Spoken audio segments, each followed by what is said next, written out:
What is that in classes?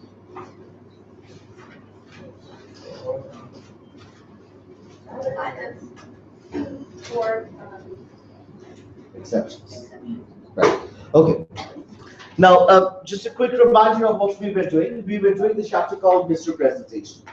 To summarize, misrepresentation is first of all a vitiating factor which brings the contract to an end. Misrepresentation is one of the vitiating factors which brings the contract to an end. There are other vitiating factors such as mistake, duress, etc., illegality, etc., frustration, breach of contract, etc., etc. So we will have to look into them in details later on. Now, as far as misrepresentation is concerned, what is it generally? The first thing that we have learned about misrepresentation is that it is a construct of the law of tort and not law of contract, because it is a civil wrong which results from someone's misstatement or a false statement. And why are we starting in the law of contract? Because of a misstatement of somebody or a false statement made by somebody, a contract is influenced or a contract is completed under its influence, right? And that is the purpose why we are studying misrepresentation into the law of contract. It has a particular bearing on the formation of a contract. Now, what is misrepresentation, to be precise? Misrepresentation is a false statement of fact addressed to the party misled, which materially induces a party to enter into a contract, right? So if we define consideration in that manner, we come across three basic elements of misrepresentation. The first is that it has to be a false statement of fact. Number two, it has to be addressed to the party misled, and it must materially induce a party to enter into a contract. Now, what is a false statement of fact? We all understand what a false statement is. What we need to understand is that it is not enough that a false statement has been made.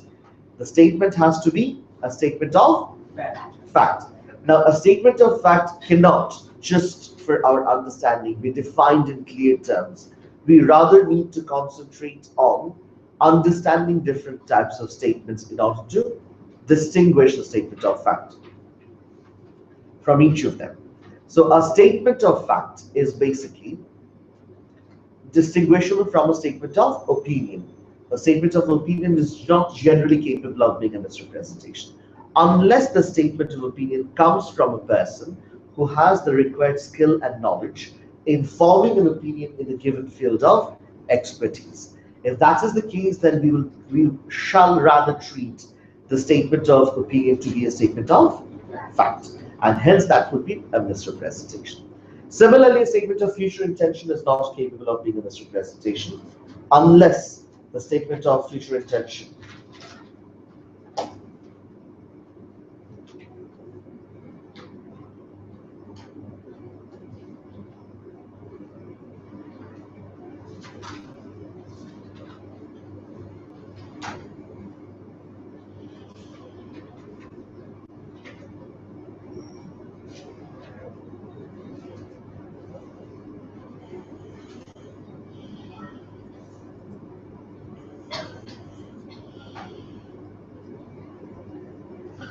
unless the future intention has been expressed by a person when at the time of making the statement he did not have required the actual intention to do that.